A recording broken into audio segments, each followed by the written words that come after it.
Me llamo Marina Valverde, tengo 55 años y vivo en Sevilla, donde el aire a veces huele a azahar y a recuerdos que una no sabe dónde guardar. Aquella tarde de sábado me quedé más rato del debido frente al espejo. El reloj marcaba las 6 y el sol caía oblicuo sobre el patio, dorando las macetas de geranios.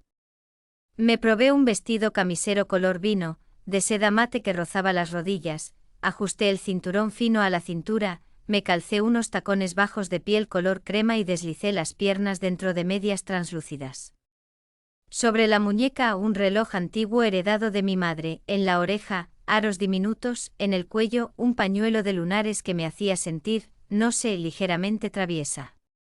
Un pellizco de carmín rojo oscuro y 3 gotas de mi perfume de vainilla con flor de naranjo. No era vanidad, era defensa. A cierta edad una aprende a vestirse como quien se arma. Álvaro, me voy al encuentro del instituto, anuncié desde el pasillo. Mi marido no apartó los ojos de la televisión. Ajá. Vuelve temprano, murmuró sin una mirada, sin una pregunta. Lo normal últimamente. Me quedé un segundo en la puerta, esperando una chispa, un estás guapísima, algo. Nada. Cerré con cuidado como si no quisiera hacer ruido en una casa que se me había quedado grande. El restaurante elegido por el grupo estaba en Triana, una tasca modernita con azulejos viejos enmarcados como reliquias. Me recibió un coro de exclamaciones: Marina, qué tiempo, no has cambiado. Las risas tenían el filo dulce y cansado de las cosas que no se nombran.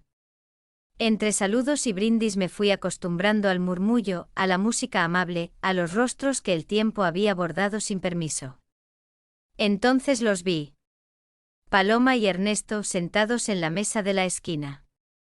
Ella con un flequillo travieso y una chaqueta corta de tweed, él moreno y canoso con esa elegancia de quien no la necesita.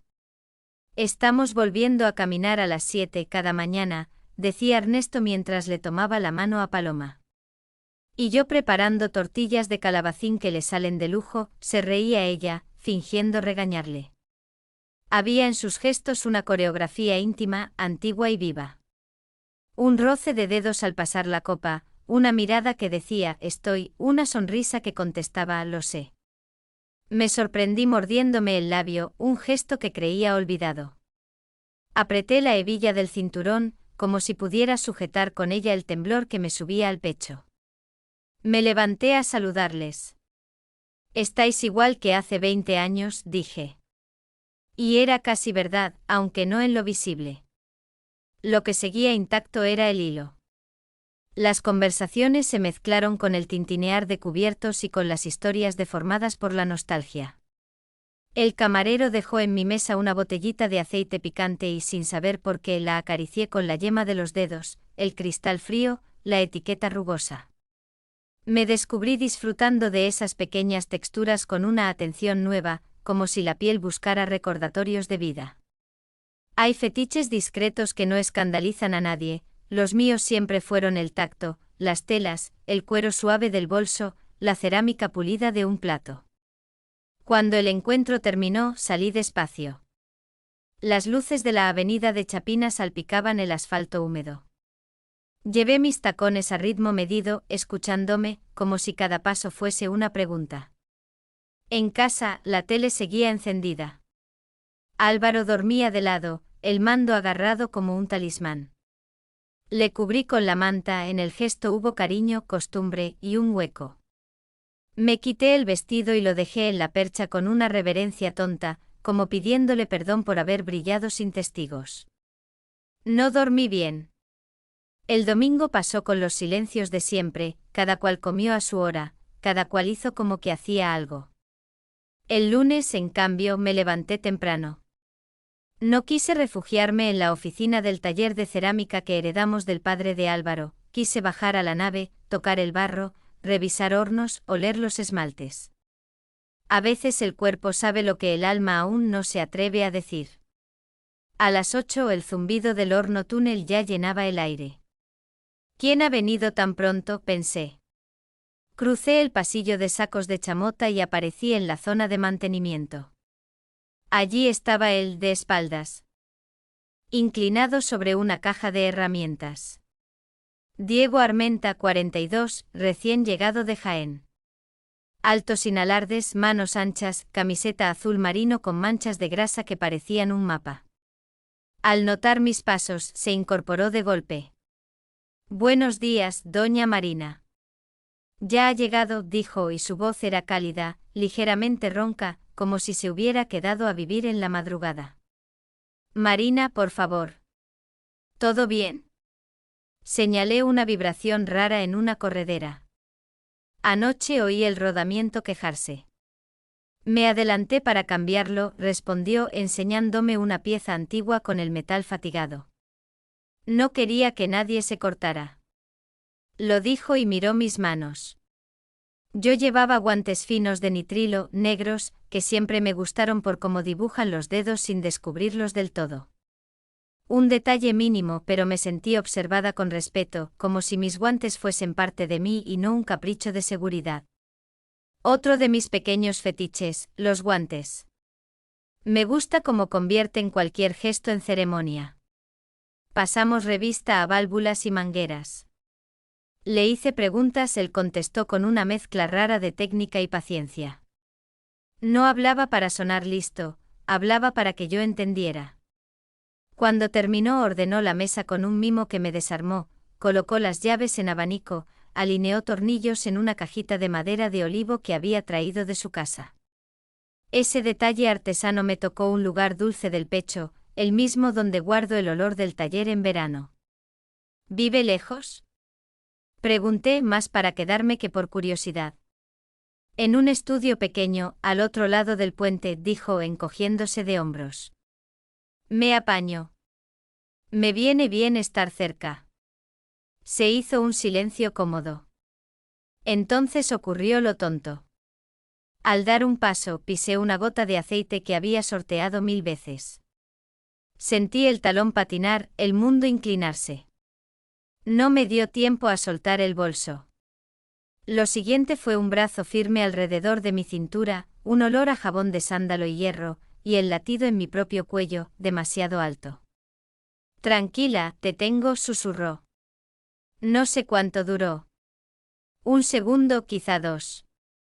Lo suficiente para notar la tela áspera de su camiseta rozar mi antebrazo, para oír los hornos respirar, para verme desde fuera, una mujer con medias de cristal, tacón tembloroso y un lazo de lunares, sostenida por un hombre que olía a taller y a campo. Me incorporó despacio.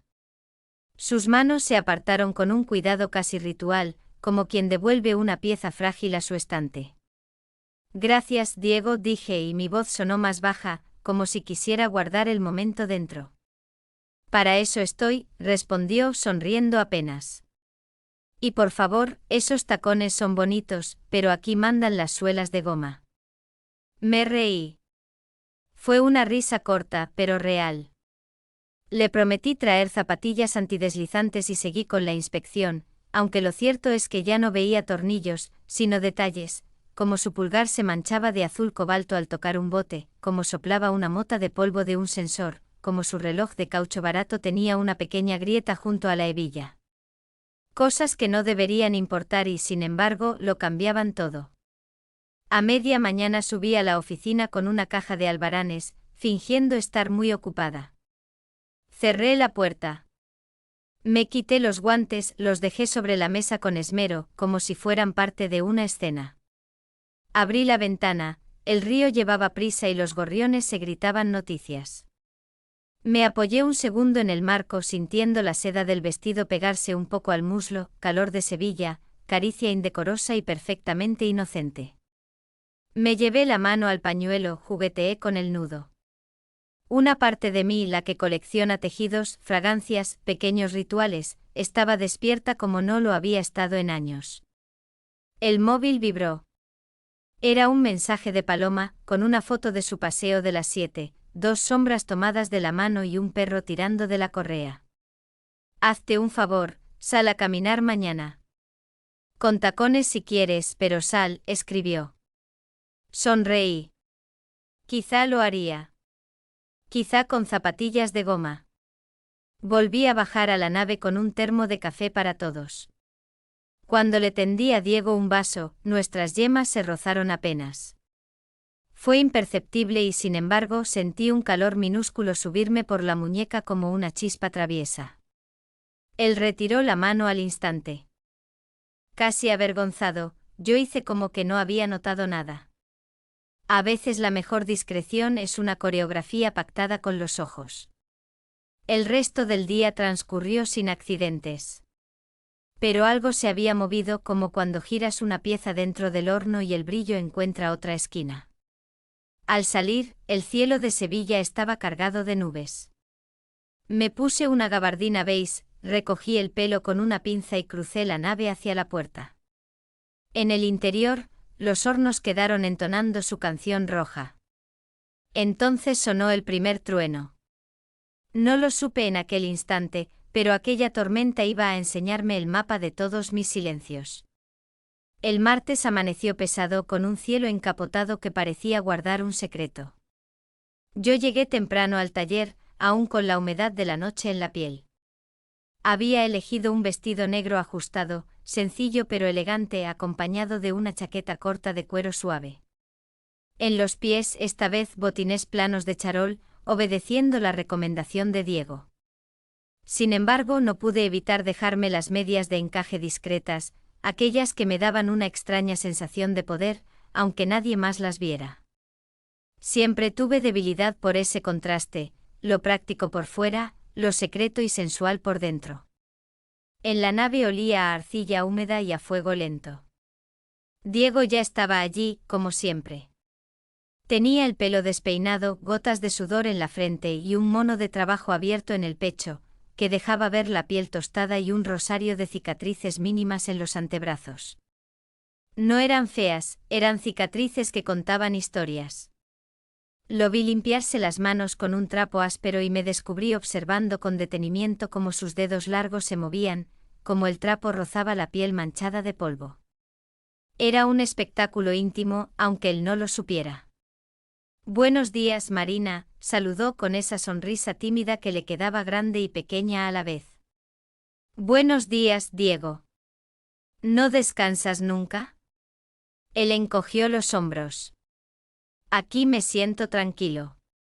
Y la tormenta de anoche no me dejó dormir». Le respondí con una mueca comprensiva, aunque lo cierto es que yo tampoco había dormido. Había soñado con el instante en que me sostuvo entre sus brazos, con la presión de su pecho contra el mío. Me desperté con las manos crispadas en las sábanas, como si aún buscara aquel equilibrio robado. El día pasó con normalidad aparente hasta que al atardecer los cielos se abrieron otra vez. Una lluvia torrencial comenzó a golpear las chapas del techo con violencia. El ruido era tan intenso que parecía que miles de manos aplaudieran a la vez. Cuando apagué el ordenador y bajé a la nave, vi a Diego revisando una válvula, empapado, con la camisa pegada al cuerpo. ¿No tienes paraguas?, le grité entre el estruendo del agua. Él rió, señalando su improvisada capa de plástico. «Esto me basta. Pero usted no puede salir así». Yo llevaba solo una gabardina fina. El agua ya me había empapado el bajo del vestido. Diego dudó un instante y luego hizo un gesto: «Venga a mi estudio. Está cerca. Aunque es humilde, al menos no se mojará». No supe si aceptar. Una parte de mí decía que era una mala idea, otra gritaba que no había nada de malo en esperar a que escampara. Finalmente lo seguí. Cruzamos juntos bajo un paraguas demasiado pequeño. Él lo inclinaba hacia mí, de modo que su hombro quedaba empapado mientras yo apenas recibía unas gotas. Ese gesto de protección silenciosa me estremeció. Llegamos a su estudio, un pequeño piso en un bloque antiguo junto al río. El olor a jabón y a madera encerada me envolvió de inmediato. Dentro había solo lo esencial: una cama individual, una mesa de trabajo llena de herramientas, una estantería con libros de cerámica y un hornillo eléctrico. Todo estaba pulcro, como si necesitara orden para no sentirse perdido. «Siéntese, por favor. Le prepararé un té», dijo señalando una silla tapizada con tela azul gastada. Me senté sintiendo como las medias húmedas se pegaban a mis muslos. Crucé las piernas con cuidado, consciente de que el vestido, al mojarse, se ceñía más de lo habitual. Diego lo notó, lo supe por el titubeo de sus manos al encender el hornillo. Pero no dijo nada. El ruido de la lluvia era hipnótico. Yo jugueteaba con el collar de perlas falsas que llevaba al cuello. Un gesto nervioso, hasta que de pronto un apagón sumió la habitación en oscuridad. Solo quedó la luz temblorosa de un encendedor barato que él buscó en un cajón. Perdone, siempre se va la luz con las tormentas. Cuando se inclinó para encender una vela, tropezó con mi pie. Perdió el equilibrio y cayó hacia adelante, quedando apenas a centímetros de mí. El calor de su cuerpo me rodeó. La vela encendida tembló entre nosotros, iluminando su rostro tan cerca, con gotas de agua aún resbalando por la mandíbula. Marina, susurró con un hilo de voz que no parecía el suyo. Podía sentir su aliento, el roce de su pecho contra mi rodilla, la tensión contenida en sus hombros. Fue un segundo suspendido donde yo podía elegir, apartarme o quedarme. No hice nada. Y en esa nada, él comprendió demasiado. Se irguió con un esfuerzo visible, apartando la vela y sonriendo como si nada hubiese pasado. El té está casi listo. Yo asentí, pero el corazón me latía en las sienes. El calor en mi cuerpo ya no era por la lluvia. Esa noche, cuando volví a casa, encontré a Álvaro dormido en el sofá, con el televisor encendido. Me quité la ropa mojada con cuidado, dejé las medias colgadas en la ducha y me miré al espejo. El vapor del agua resbalaba por mi piel y por primera vez en mucho tiempo, sentí que alguien me había mirado de verdad, aunque fuera solo un segundo. Me acosté pero no dormí. La tormenta aún rugía afuera. Y en mi mente seguía ardiendo la imagen de Diego, arrodillado frente a mí, con la vela titilando entre sus manos. El jueves siguiente la rutina del taller parecía la misma, pero para mí todo había cambiado. Desde la noche de la tormenta, cada vez que veía a Diego sentía un cosquilleo imposible de disimular. Intentaba concentrarme en las cuentas, en los pedidos, en las llamadas con proveedores, pero mi mente volvía una y otra vez a esa escena, la vela titilando, su cuerpo tan cerca, la humedad en su piel. Ese día llevé un vestido azul marino de lino, sencillo, con un cinturón ancho de cuero marrón que marcaba mi cintura. En los pies, unas sandalias abiertas que dejaban ver mis uñas pintadas de rojo oscuro. Me puse también unos pendientes largos de plata, regalo de mis hijas cuando cumplieron la mayoría de edad. Quería estar arreglada sin parecer que lo hacía para alguien, aunque en el fondo lo estaba haciendo para él. A media mañana bajé a la nave. El calor era sofocante y el aire olía a barro húmedo y esmalte recién mezclado. Diego estaba inclinado sobre un torno, modelando una pieza. Llevaba el mono medio abierto con los antebrazos descubiertos y llenos de arcilla. El torno giraba y el barro se deslizaba bajo sus manos grandes, firmes, casi rituales. Me quedé unos segundos observando en silencio, atrapada por la sensualidad del gesto, cómo acariciaba el barro, cómo lo domaba sin brusquedad, solo con presión y paciencia. «Le gusta mirar cómo nace una vasija», dijo de repente sin levantar la vista. «Sí, parece casi», busqué la palabra, íntimo. Entonces levantó la mirada. Sus ojos brillaban con una chispa cómplice. Yo sentí que me ruborizaba como una adolescente. «Lo es», respondió y volvió a girar el barro entre sus dedos. Quise acercarme, pero temí que mi corazón se me saliera del pecho. Diego se adelantó. «Venga, pruebe usted». Me ofreció el asiento frente al torno. Dudé, pero al final me senté. Él se colocó detrás de mí, tomó mis manos con las suyas y las posó sobre la masa giratoria. El contacto fue eléctrico. Sus dedos guiaban los míos, presionando justo lo necesario. El barro húmedo se pegaba a nuestra piel, y el agua resbalaba por mis muñecas hasta empapar el cinturón de cuero. Así, con suavidad pero firmeza, susurró en mi oído. El calor de su respiración me erizó la piel. Cerré los ojos un instante intentando distinguir si lo que sentía era el torno vibrando o mi propio pulso. Aquello era un juego, lo sabía, pero un juego peligroso. Sus manos rodeaban las mías, su pecho rozaba mi espalda, y yo me descubrí inclinándome apenas hacia atrás, como si buscara más contacto. Cuando terminamos, la vasija era apenas un esbozo torpe, pero me dio igual. Me levanté de golpe, riendo nerviosa, con las manos y el vestido manchados de arcilla. Diego me ofreció un paño para limpiarme. Nuestros dedos se rozaron otra vez y ninguno se apartó enseguida. El resto del día fue un torbellino. En la comida, Diego se sentó en una esquina, lejos de todos, pero me trajo en silencio un pequeño plato con aceitunas que había preparado él mismo.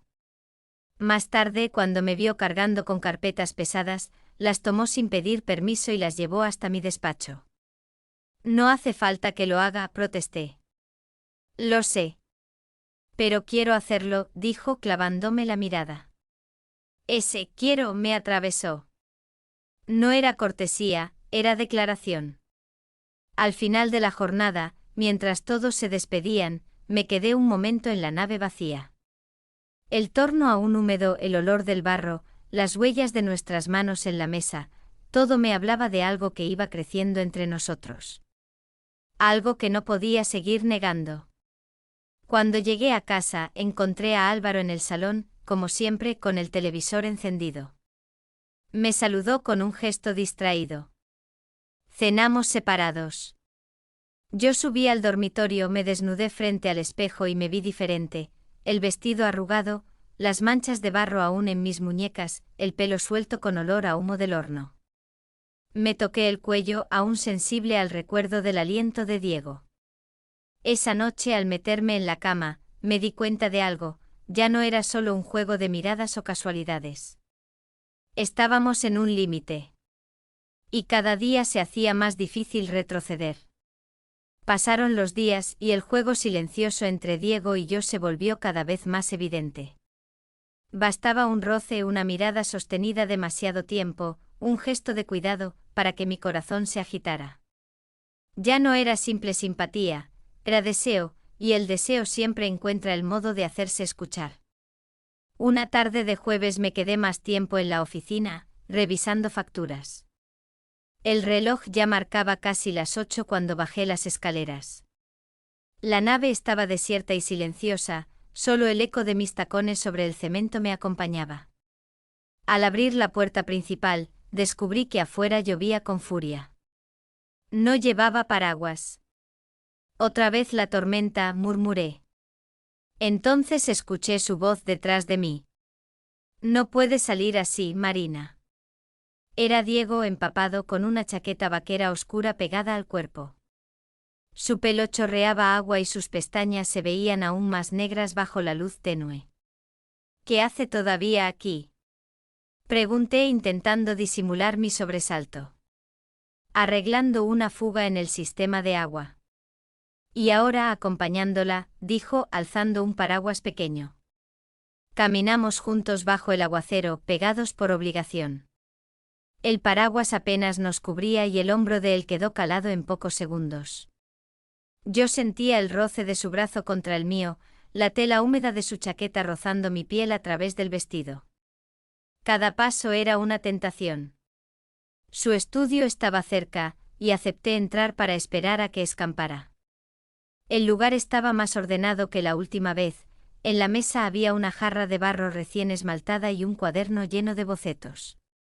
En una esquina, una vela encendida iluminaba suavemente el cuarto. ¿Quiere un té?, preguntó. Sí, gracias. Se inclinó sobre el hornillo para calentar agua. Yo me quité la gabardina beige, quedando con un vestido verde esmeralda que se ceñía a mis formas aún húmedas por la lluvia. Sentí sus ojos sobre mí, aunque fingió no mirarme. Jugueteé con el borde de mi vestido, consciente de que la tela mojada se pegaba demasiado. Entonces ocurrió lo inevitable. Al pasarme la taza, nuestras manos se rozaron y esta vez ninguno apartó la suya. El contacto fue breve pero suficiente para encendernos. Nos miramos y la tensión que llevábamos guardando semanas se volvió insoportable. Marina, susurró él casi como una súplica. Yo debería haberme levantado, haber puesto distancia, pero en vez de eso, llevé mi mano a su mejilla. Sentí la aspereza de su barba de un día y el calor que irradiaba. Diego cerró los ojos, como si temiera que aquello fuese un sueño. El siguiente segundo nos encontró demasiado cerca. Su aliento mezclado con el mío, sus labios rozando los míos con una timidez ardiente.